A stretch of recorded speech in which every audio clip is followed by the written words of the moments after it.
Oh yeah, shut the outside too. Just when we're starting. What is it? Leaf blowers? Are they leaf blowers? That's so ecologically absurd.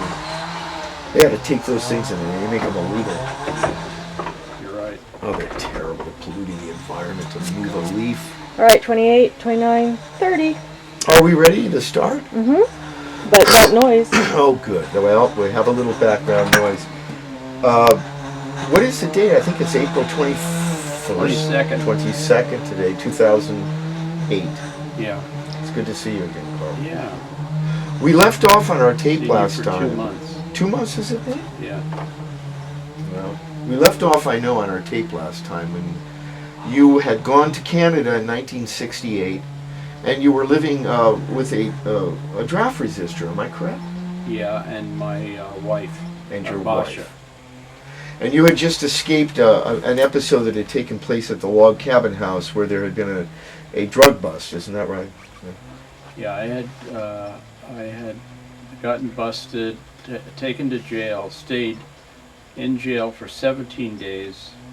Frank Zappa, he was the only one that would help me, and he did help me.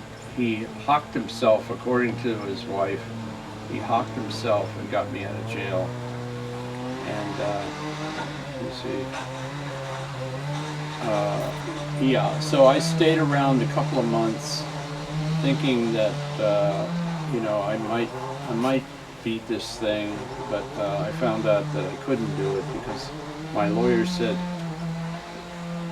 in order to win the case, you have to tell the jury or whoever it is that the guys that you were involved with were the ones that were guilty.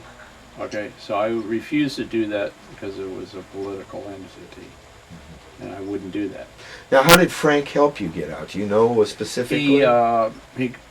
He just had to get the money. He tried to get it from Peter Tork, that was one of the monkeys, but at the last minute, Peter Tork didn't come up with his end, so Frank used his funds and got me out by Now, when you bondsman. Okay, that was my question. So he actually put up a bond for you. Yeah. What happened when you left and went to Canada to the bond? They warned him that would be forfeited, and then very soon after that, it had gone to trial, and the trial they threw it out of court because they found out the police came in illegally, that they had breached the door. They had come into the house without permission to come into the house, and so they had to be thrown out. It was a warrantless search, in other words. Yeah. Well, let me ask you this, though. Then, in this episode, did you get tried in absentia? No, what happened was the other guys went to trial. And they were, they were convicted. Okay. And then that particular lawyer found out that the police officer that had stopped me getting killed from the DEA, they asked him some questions, and he repeated that the DEA got in illegally. I see. So then that, it was a secondary thing, like they had been convicted, but the lawyer went and found the. It was an acquittal. It sounds like they appealed it. Well, there was no appeal. It was still a trial. It was still a trial. But they had lost the trial. But then my lawyer, or that lawyer, went and found that cop, and that cop told the judge, came in and talked to the judge in the court, and they had to throw it out. Now, how did this affect you being in Canada at the time? I was in Canada, But when the trial happened, I was in New York City. Explain your journey from Canada to New York City for us. Uh, We're in 1968 still, are we not? Uh, Try to see if you can remember the month and the year. yeah, I was, let me see. No, 68, I went in December, went to 69. In 69, I was in Canada. Okay? Okay. And for the first 3 months, I was in Canada for Christmas and so forth. And let me see, there was something I wanted to say about it. Yeah, I moved. My wife came from Hollywood back to Toronto, and we moved out of Toronto and came across the border and went to Buffalo and then on to New York City. But weren't you in Montreal for a while? Yeah, I was in Montreal, and I think I told that incident where her and I were living in this house on the 4th floor, and there The were fire? roaches, fire, and so right after that, the deserter came back. My wife didn't want to stay there anymore, and she didn't want to go to Toronto, so she went back to Hollywood. Okay. So I found myself in a rooming house in Toronto. First, I moved there with the guy, and we got a room. Then he wanted to go back to New York himself, and I found other quarters in a place that was going to be torn down because of the University of Toronto. Were you squatting there? A kind of, because the guy that owned it let me escape. No, I didn't have to pay any rent, and I got lucky. How many months were you in Montreal, do you think, total? Montreal, it was in, I think it was a total of 6 months. So it was I was in Canada from December until May. That's 6 months.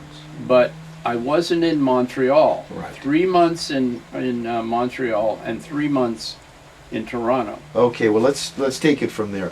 What were you doing in the 3 months you were in Montreal? What were your daily activities? What were you doing each day? Drawing. How did you develop a social network? Where did you hang out? We had no social network except every day. Almost every day we would go to a pizza parlor that was about 4 blocks away from where we lived. But you got to remember that Montreal is frozen over. Mm-hmm. So, and you're going out at night. Mm-hmm. So on the way you get frozen. Just as you get to the pizza parlor, you can thaw out, Okay. eat a half a pizza, and then go home. Now, was that pizza parlor a lively place? Did you get to know people? It was just a regular pizza parlor, but it was kind of a social life. I don't remember anybody that I met there that I had, any social life with, other than we went there to eat. Well, what about Montreal? Did you have a social life? Toronto. Did you have a social life? I had more of a social life because when this young man and I moved to this rooming house, there was young people that I could identify with, and some of the women were cute. They were nice looking and stuff. And what was life like there on a daily basis? What did you both of you do? Did you? So we now my wife is gone, so it's just me and the soldier. Right. We just hung out, and you could go to the university, and there was a special school that had just opened right next to the university, so it was an experimental place, and all these people lived in this thing, and they were all hippies and tie-dye people, and there were churches that were anti-war and so forth. in Canada. So in other words, there were various forums where people would do different political events. You were Yes. able to cultural. You were able to Yeah. move around. And then I think I went to work for one of those, not a fraternity house, but a group place that had university students.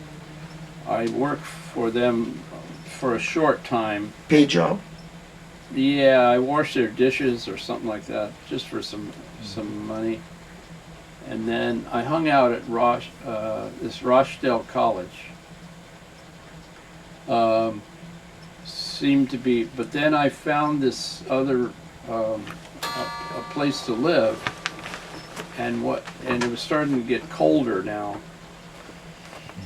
because Toronto's weather is different than Montreal. Montreal is a very cold place in the wintertime, but somehow, because of Niagara Falls, Toronto has a warmer climate. So there were a lot of sunny days and a lot of warmer days.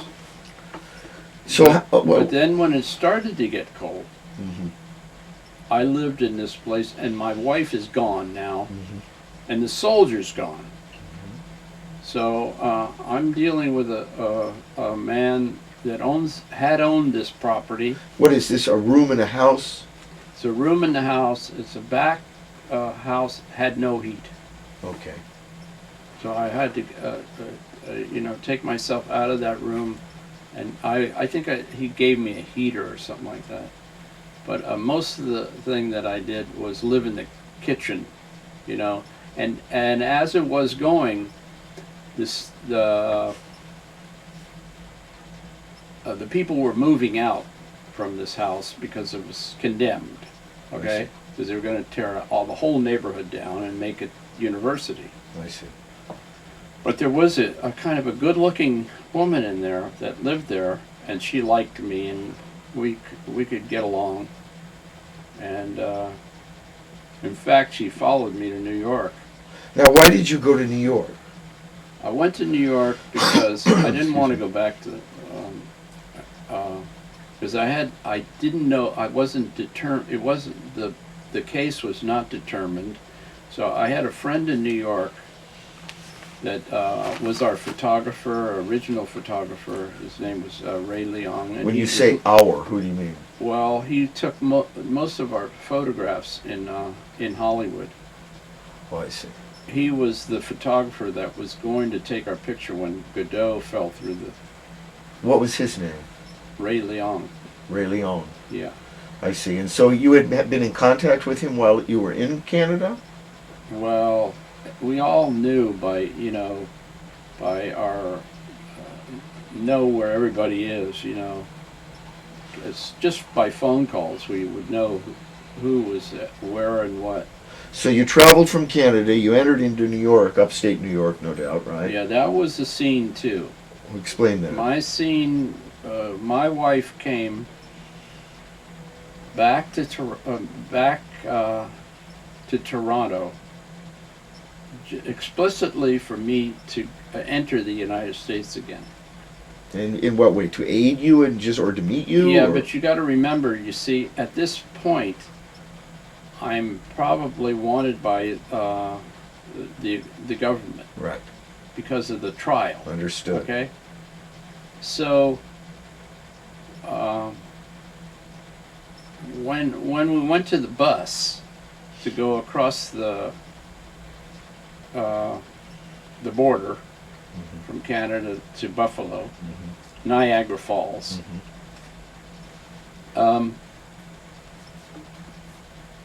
Before getting on the bus, I said to her, "Don't sit with me. Sit near me, but don't sit with me, because I don't want you to get busted." Because that's why I married her.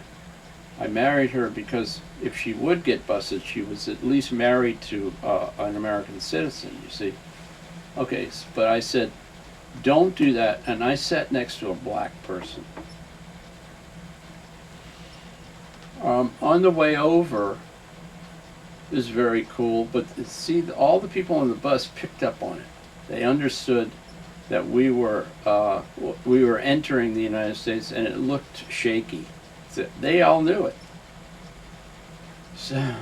So we get to the United States, and here comes the custom guy, who's a black dude, and he's interviewing everybody back and forth. He actually boards the bus. He boards the bus. He wants to know. He questions you, and he just about gets to me when a woman in the back of the bus comes yelling up to him and kind of confuses the issue, and he's conversing with her, and he's kind of loud talking and stuff like that. So by the time she's finished, he gets to me and he asks me just one or two small questions, and then he sees me sitting next to a black man too, so he's I don't know if that really had anything to do with it, but that's right. Just as he started to question me, another person comes on and says, "Hey, Charlie, you're finished for the day. You can go home."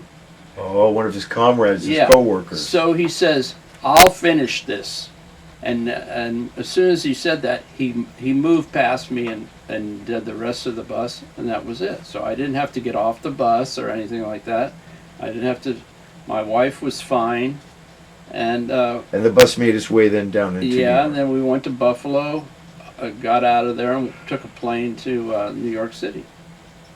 Now, she must have had some money, right? She was always, Basha was one of those kind of people that always had money.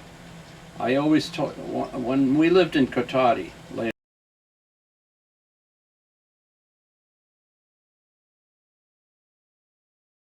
on, she called me on the phone.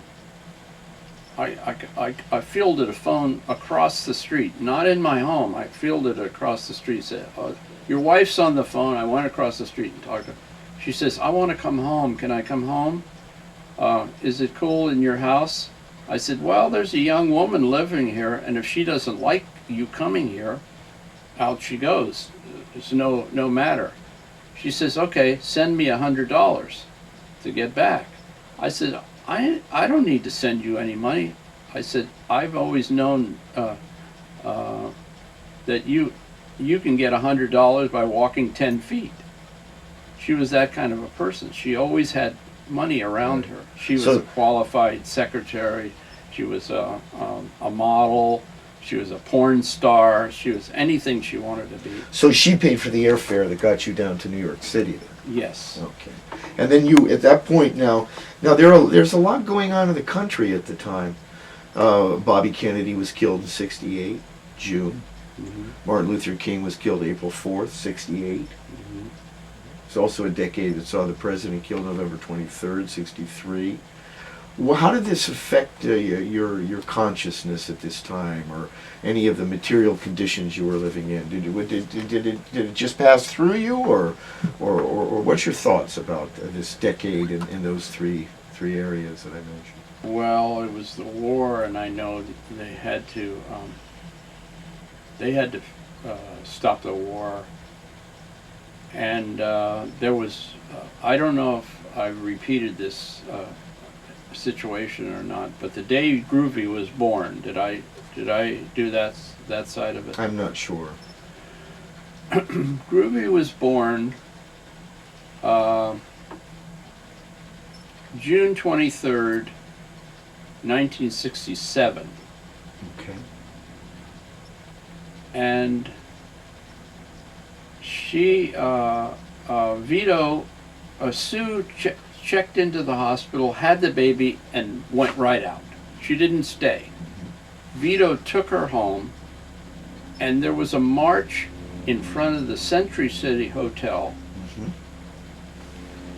And here comes the President of the United States. This was an anti-war march, and a Vietnam War march. It's in the movie Mondo Hollywood. Okay. You see him downstairs, coming there, unloading out of a car, And then as the march starts about a block away, so we're going to parade in front of him or in front of the hotel. We see him up on a balcony. Just as we get right past his balcony, the cops are there in mass and they charge us. They come after us and they beat everybody to the ground that didn't run away. At the same time as that's happening, I looked to my right. Coming across the field is Vito. And I see him coming to this march, right? He's going to join the march, but he sees the cops and he starts running the other way. So I did the same thing. I just took out that way. A lot of those people got locked into that thing. And then, you know, the President of the United States is viewing all this. He sees this happen. This is Lyndon Johnson. This is Lyndon Johnson watching this whole thing happen right in front of him on a balcony on this Century City Hotel, okay? It's amazing. So, they were beating anybody. I saw him beating a pregnant woman. I remember that really distinctly. But I'm not going to stand there and get beat up, so I'm gone. Right. There was a woman that I contacted just a year or so ago who was there too, and she told me the aftermath of what happened. This is hearsay, but I'm going to repeat what she says. She says the people that were left, the cops had surrounded them and put them in paddy wagons and taken them to a park near there, brought a band to the park and let this band play and let them dance if they wanted to, and because Lyndon Johnson knew what he had done, and that's what I think stopped him from running the presidency, because he got busted with all those demonstrators. And there was footage of them getting annihilated right in front of him. He could have stopped it. Mm-hmm. Well, that certainly had an effect in '68 at the convention on Humphrey. There's no doubt about that. Similar thing. But I think that the left at that time knew that he wasn't going to be the president.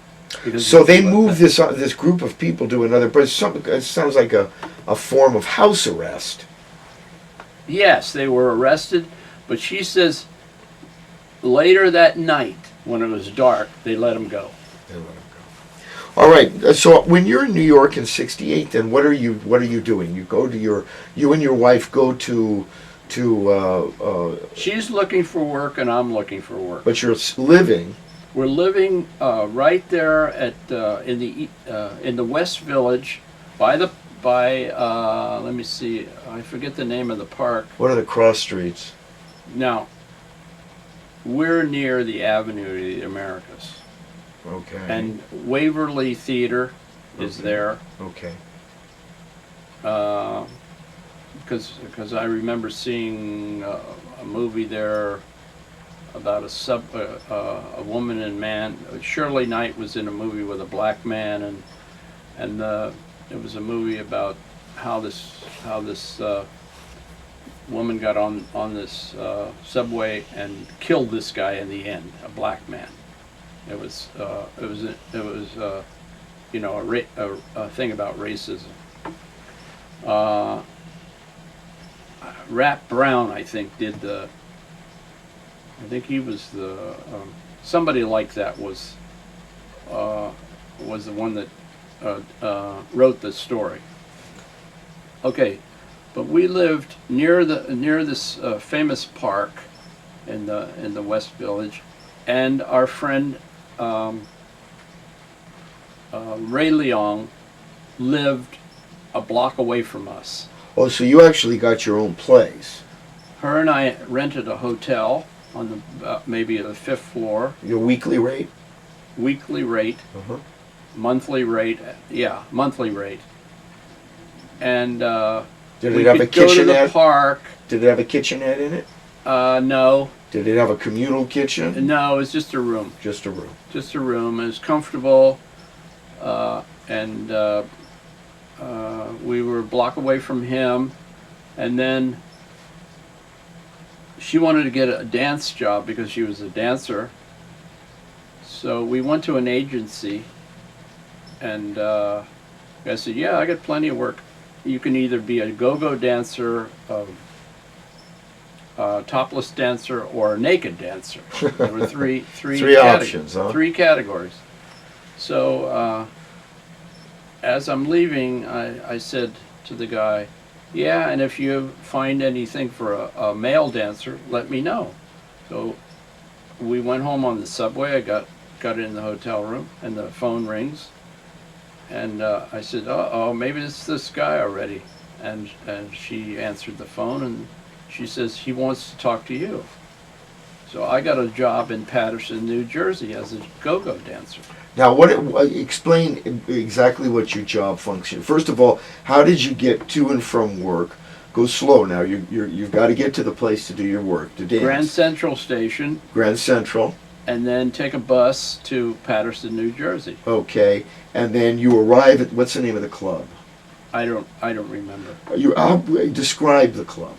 The club is, like I said, it's a go-go dancer place. Tell They people have a what that stage. means. They have a stage, and there's a bar, a U is in a U shape, and the stage is up here, and you look down on the people, and you get up and dance to disco music, whatever pipe. Now, are you dancing for their entertainment, or are you just part of the landscape within the club? No, I'm dancing for their entertainment. How many people were you dancing with? Well, on occasion I would dance with another woman, but they had me dancing there by myself.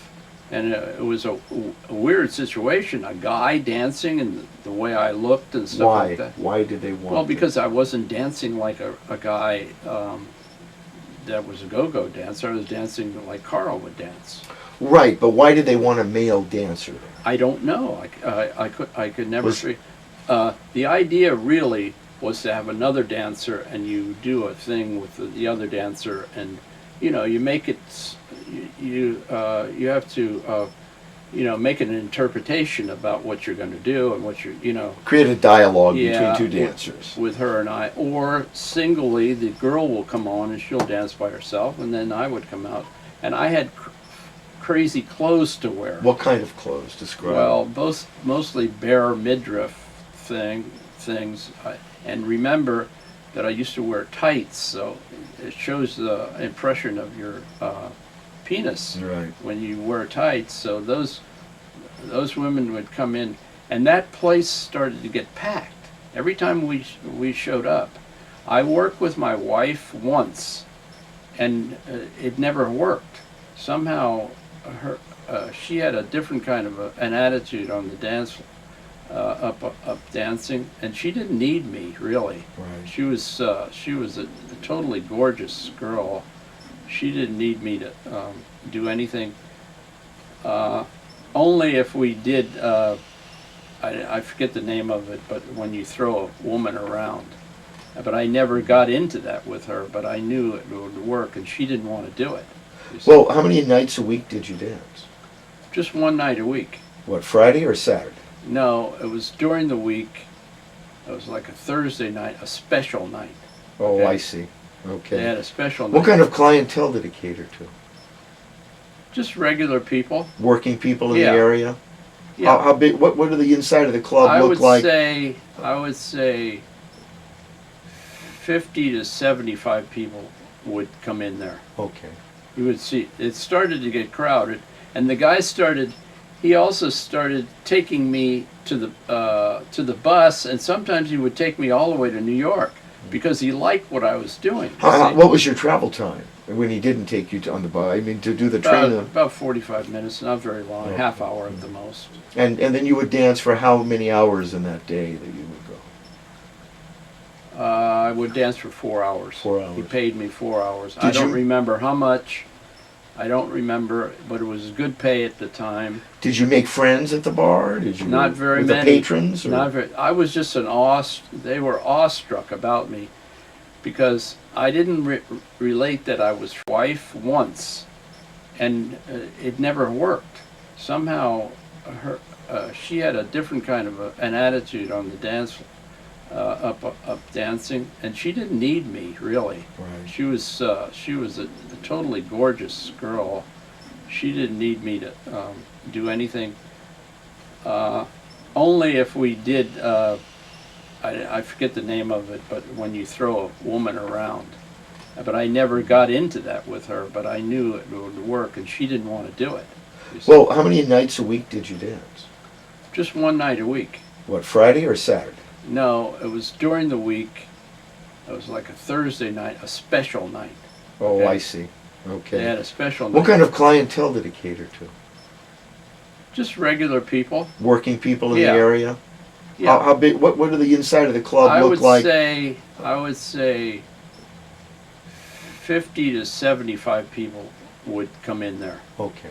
You would see it started to get crowded, and the guy he also started taking me to the bus, and sometimes he would take me all the way to New York because he liked what I was doing. What was your travel time when he didn't take you on the bus? I mean, to do the training? About 45 minutes, not very long, Okay. half hour at the most. And then you would dance for how many hours in that day that you would go? I would dance for 4 hours. 4 hours. He paid me 4 hours. I Did don't you- remember how much. I don't remember, but it was good pay at the time. Did you make friends at the bar? Did you? Not very with many. the patrons? Or? Not very. I was just they were awestruck about me because I didn't relate that I was from Hollywood, but I think they kind of knew it, and they kind of knew what I was, where I came from and stuff like that. How long did So that? I was an oddity. How long did the job I last? lasted 4 weeks. The guy called, the last night I was there, I looked out at the audience, and there were these big bruisers that I knew were cops. So I said, uh-oh, something's going to happen. And you got to remember, at that time, I'm the police. I'm afraid of the police. You're still because wanted. I'm still wanted. I think I'm wanted by the government. Okay, so seeing these two cops out there, I say to myself, I better stop this because I'm going to they're going to detain me. Okay.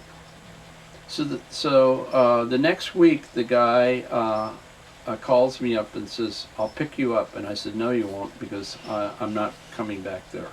He says, "I'll get you out of jail. Don't worry about it." He says, "I've gone through this before, but that's how I got topless women in my place. They stopped that, but the other thing that you got going is really good, and I want you to come there. I'll pay you more." I said, "No, I'm not going to do it."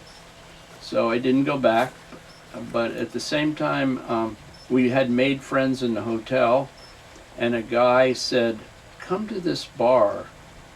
You might get a job over there because their managers quit or something." So I went over to this bar. And where was it located? In the area It was where you were living? right on Avenue of the Americas, right next to the Waverly Theater. Okay. So I go over there, and we hang out with my wife. She was working the clubs. At the same time, she is some very high political guy.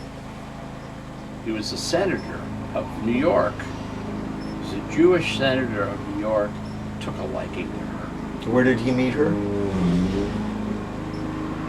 I'm not sure, but I remember a very expensive car, like a Cadillac or a Rolls Royce or something, come and pick her up and take her to Long Island or wherever. First, she'd be going days at a She time? would be gone a couple of days at a time. I see. So I almost have his name, but I can't remember it. It's not Jaffe, is it? Almost. It might have been Jaffe. No. Something like that, though. How interesting. So, meanwhile, so you're staying still in the hotel, though? we're still in the hotel, and then I get a job as a waiter, and they said At the bar that you at the went. bar that I had gone to, and they said, we need a manager. And do you want to be a working manager, or do you want to be just the manager? So I knew the other waiters in the place, and I said, the only way I can get along with these guys is I have to be the manager. So I took I said, I'll be the manager. And then the guy that was there the longest was a Chicano, and he's started a fight with me. Not physical, but, you know, so I straightened him out by saying to him, the next guy, the next couple that comes in here, you're going to take them, and you're going to be my head waiter, and I'm going to favor you for whoever comes in here. You're my first waiter. So he got the idea. He knew that I was on his side, and then we got along fine. But I knew because I had worked in San Francisco, I knew how to do the waiting job. I knew how to do all that stuff. I knew where the wine was and so forth. Phone is going to ring. This might be Rose. Hello? Hi. Okay, can you come over a little bit before, because she's got to go to her mom's.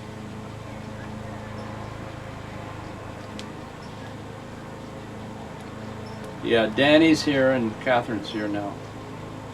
Yeah, okay. Whenever you can make it.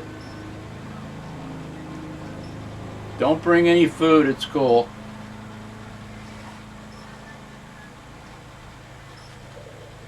We're doing the movie right now. You're in the movie. Okay. I think the outside's open. Okay, honey? Bye, Rose. Okay. So, how long did you end up staying in New York? Total. It's 69 now, around what, June, July, you're It's there? right before June, I think. Okay. One day I came in to the job, and there were some cops there. Uniform? No, but you know. They may have been feds, see? So I got scared. So I had been saving my paycheck. My wife was upstate New York, and I didn't know where she was or when she was coming back. So the cops came in there, and I seated them and told the waiter they don't pay, because they had a policy like that there. But it was getting bad because all the cops had found out about it, so they were piling in. But I knew these were feds, and I got scared. So I just turned around and went out the door and never came back. Is that right? Oh yes, I did come back. I came back that night and got my paycheck. And that was it? That was it. And then And that's how I got home. That's how I got to California, was my paycheck. Well, so at this point you go back to the hotel then with your paycheck in hand, and you're devising another plan for yourself, right? Yeah, so there's a girl there that I knew from Hollywood, and I took my stuff over to her hotel room, and I left it there.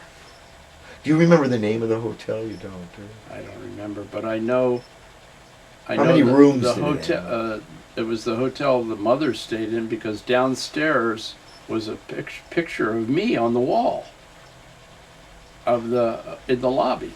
So this hotel was Not the one I was staying with my wife, where the girl was. Oh, A couple of blocks away. I see. But this is a hotel that's got stories, right? Many Yeah, stories, so like the Argyle. And, yeah. Okay. Yeah. Um, It's near the park. which by Both of Stony? them were, Was it Stony Park? Was No, it's Washington Park. Washington Park. Yeah. Okay. So anyway, you leave your things with this woman in the hotel, and then Yes. and then what is your plan? What are you My thinking? plan is to. I had a girl in Wisconsin. I wanted to pick her up. What did I don't know why I left this money with this girl. I don't remember. Which what- girl now? Which where The, where are the you other now? girl, my wife's gone. Right. My friend is. I had to tell my friend what I was doing. By then, he's reporting to me that the trial is over. Oh. He's reporting because he's in contact with them. Right. He's in contact with these UCLA students because the guy that was was this was our benefactor. This guy Eduardo Howell was involved with the students at UCLA, and they were all on my side because I wouldn't cop out on them. All right. No. Let's take a chance to take a little break within this story for a minute, and talk about the benefactor, who the benefactor was, and what did the benefactor do? The benefactor got busted with his friend from Panama, who was his mule. Mm-hmm. And At then- the log cabin house. Yeah, no, at the house on Fairfax and Sunset. Because we had remember that we had gone and got busted in that house. The cops, DEA came in there and busted me. I have that. Right. With that we have them. All right. So, and there was a third black man. He was from Harvard. He was very black, and I don't know. Scholastically, all I knew is he went to Harvard, and these are high, college boys, college guys. Okay. So this was Howell. This is this fellow. Eduardo Howell, who later on became an administrator at UCLA and married one of the whites in Los Angeles, who were a first family in Los Angeles. So, but he's a benefactor insofar as that he's giving money for defense, or what's he benefacting? He's the reason why I can stay. I don't stay there. He's not. He's paying for me to stay in his house Oh, I see. because he sees me as an entity. All these guys have always seen me as like the guy that did the movie. You Are What You Eat saw me as an entity, and it proved itself because when when You Are What You Eat came into existence, it was a rage. Yeah, that was But they Mary's husband, wasn't it? But you understand that when they put it up for sale, instead of putting it on the market and just showing it throughout the United States, they put it up for sale and sold it for a cheap amount of money to a guy by the name of Michael Butler, who owned Hair. He was the guy that produced Hair throughout the United States. So And Feinstein is the guy's name, isn't it? Feinstein Sold it to Michael Butler. Michael Butler for $200,000 or $300,000, not very much money. What did Butler want? Why did Butler want the film to show it? Because he didn't want the philosophy of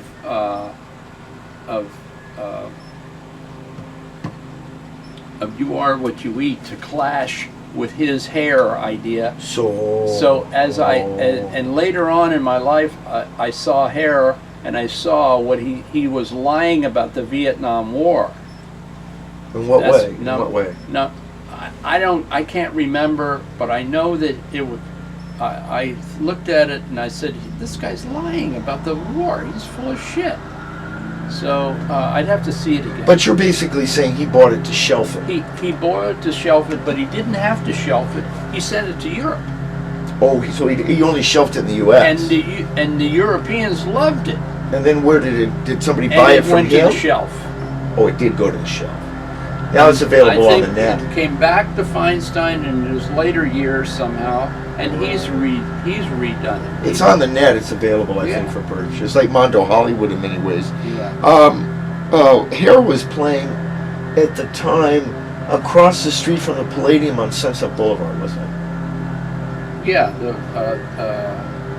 Those multicolored buildings, you remember them, on the corner. That's the place that the cops wouldn't let Vito do a dance in. Okay, but that's where Hare eventually ended up, It's isn't it? called the Harris Theater or what? Something I can't remember. Something I can't remember. And okay, so you want to go down to Wisconsin, man, but I you've wanted left to your pick up money. this girl in Wisconsin. But you've left your money But with I a gave woman. this girl the money that I had saved. Why? I can't remember. Well, then how did you get to It Wisconsin? must have had to do with the police. You see, okay, you hold this. You and I will go across the country if you need to go. She said she wanted to go, or she would just hold the money. It was somebody that I had made a love affair with in Hollywood. That's who I met here. Right. Okay. So I left her the money, and then I tried to get back into her hotel, and she must have gone to somebody else's house and wouldn't come back. She absconded with my money. The only money I had left was my paycheck. I got lucky, and that's the only thing, because she had the money, and she bought a dog with it. Did you ever see her again? I saw her on the streets of San Francisco, walking down the street with the dog. The same dog she used to buy the money. Yes. What year? Did you see her in San Francisco? 69. All right. So you make your way out to September, Wisconsin. and, yeah, when I came back and got SSI. All right, but to back up now, so there you are with your paycheck, you're looking everywhere, and now you're going to make your way to Wisconsin. Yeah, and all my stuff was in her room, including all the fucking paintings I did while I was in New York. So what did you do? That was at least 100 paintings. What did you do at this time? Did you just get on a bus and go to Wisconsin? The bellhop wouldn't let me in the room. He wouldn't let me have anything that was mine in that room. Anyway, I got on a bus, went to San Francisco. Oh, you didn't go to Wisconsin? No, because I didn't have any money to take that girl with me. Oh, I see. She got married. It was cool. So you went to San Francisco? I went to San Francisco. Knowing that the trial was over, knowing that you could come back. I wasn't going to be. Why not L.A.?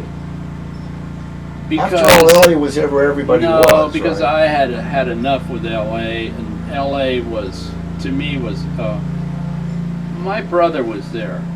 But so was Vito. Vito wasn't there. Vito had gone back. Vito had gone to the islands. Which island? Vito had gone to Haiti. Found out that he left from Louisiana or Florida, whatever, on a ferry. With Sue and the kid? With Sue and Groovy, and went to Haiti. Found out that he didn't want to live on the hill with the rich people, so he said, "Okay, I'll live with the population." What year is this? 68. He went over there. No, okay. So before you He go on, left when I left. that's what I need to know. So Vito's departure paralleled your departure. He left a few days before I left. Yeah. Why? Why did he leave? Because he left L.A. because he could see that our situation. The police were out after us all the time. They were throwing rocks at his door. The police were, or people. Well, whoever it was, and his wife put a garment outside in the wind. It was a child's garment, and somebody came with a razor blade and shredded it. So that was a threat to his daughter. He just lost his son. Right.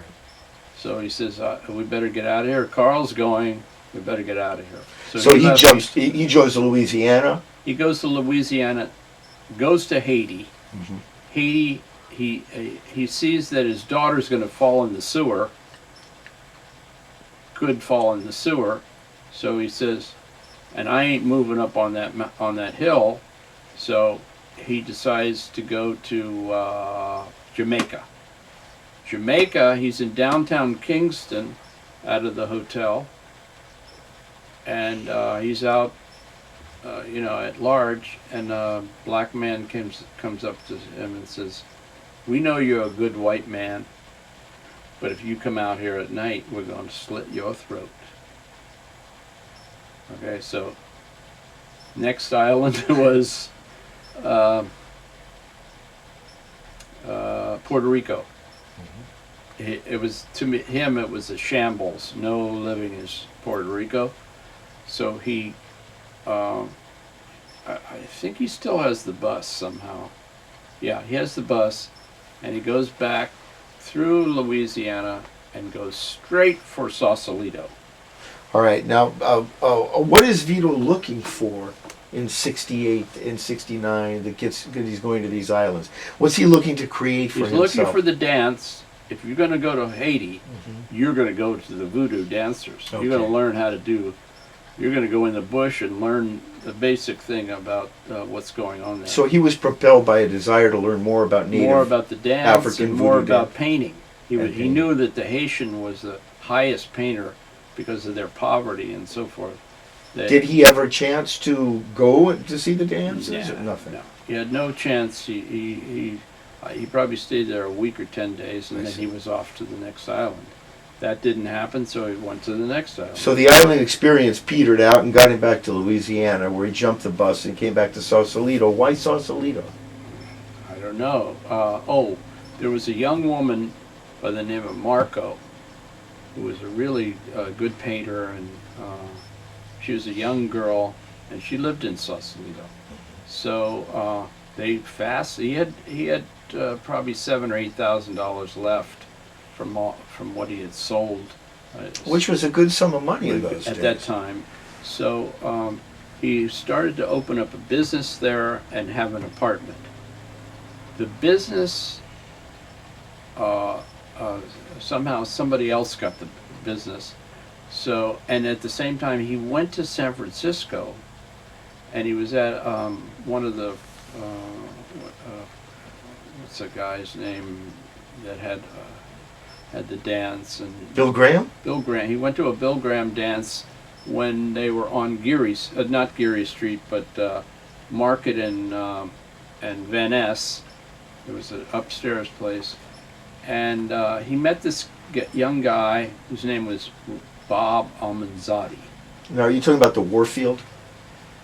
Maybe. Yeah, Bob Yeah. Almanzotti. Who is Bob Almanzotti? Now, Bob Almanzotti was a student at Sonoma State and told Vito, check out Sonoma College.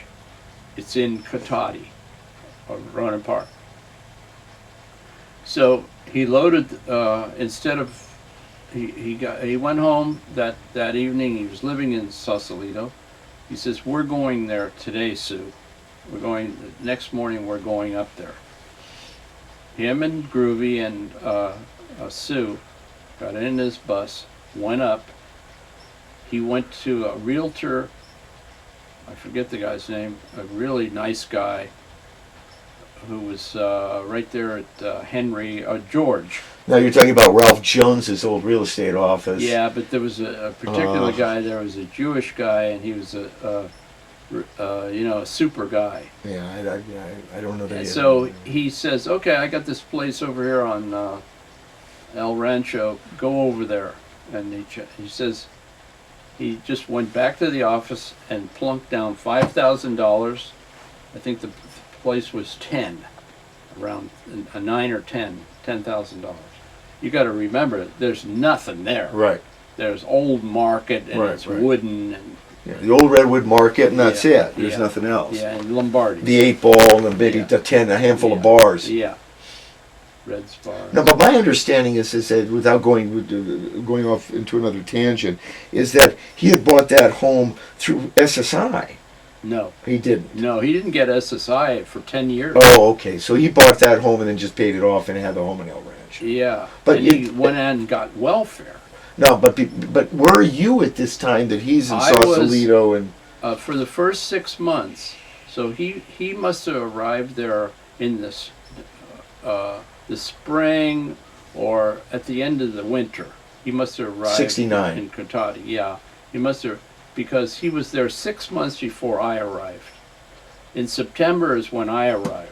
Okay. And then I stayed in San Francisco until the first day of 1970 and then moved up there. Because that Sonoma State in 1970 was Morehouse, Yeah, and there was no Yeah. college campus. yes, yes. All right, so then Morehouse was its own interesting place at the time. So this is probably the connection between the student and Vito. Yeah. So Vito moves up, but you're keeping track of where Vito is all this I time? know where aren't he you? is, yeah. Yeah. I know through my friend in New York City. She came already. Oh, hi, Rose. I Hi, didn't how are expect you to see doing? you so soon. Time moves How are quickly. you? Should I put on standby? Is it 1 o'clock? No, it's Should I put on standby? not. Hi, I'm Dan Rose. Yeah, just How put are it you on doing? standby. Fine, thanks. Record. Do you have to do the 30 seconds? No. Okay. So my question was, you knew where Vito was at. And so Vito goes in, plops the $5,000 down at the realtor, the Ralph Yeah. Jones realtor, Yeah. basically, That's right. and buys a place that might have cost $10,000. In the interim, you're in San Francisco. I'm in San What are you Francisco. doing there? I'm meeting. First of all, excuse me. First of all, where are you living? Where are you staying? What I'm cross staying- streets can you tell us? Okay. I'm staying in a hotel, the first hotel on Upper Grant. It's Near as North you- Beach. As you go, there's a church, and right across the street from the church, there's the most famous place to have coffee. It's a coffee place. Near North Beach. Yeah, I'm in North Beach, and I'm staying upstairs in the hotel. I'm meeting a friend. His name is Randy Blackfox. So you've gone full circle now. You're back in North Beach again. Back in North Beach, yeah. Okay. I know the layout. That's why I went there, because I know what's going on, and I had jobs there. Okay, so I go to the hotel, and the guy has a girlfriend, and she's a topless dancer. So he's there, and she offers him some food. So he says, "Well, give Carl some food," and she says, "I ain't fucking him. I'm not going to give him any food. But I will tell him this: go down and get ATD." That's what it was called. Called Aid to the Temporary Disabled. It was a state Yeah. program. Yeah. So she told me exactly where to go. It was by the tunnel, and you went down there, and I went in there and sat there for a while, and the guy gave me some money, gave me collateral to that hotel Vouchers. voucher, but then when I had to see another social worker, she changed it and said, "You can't stay at that place. It's too much money."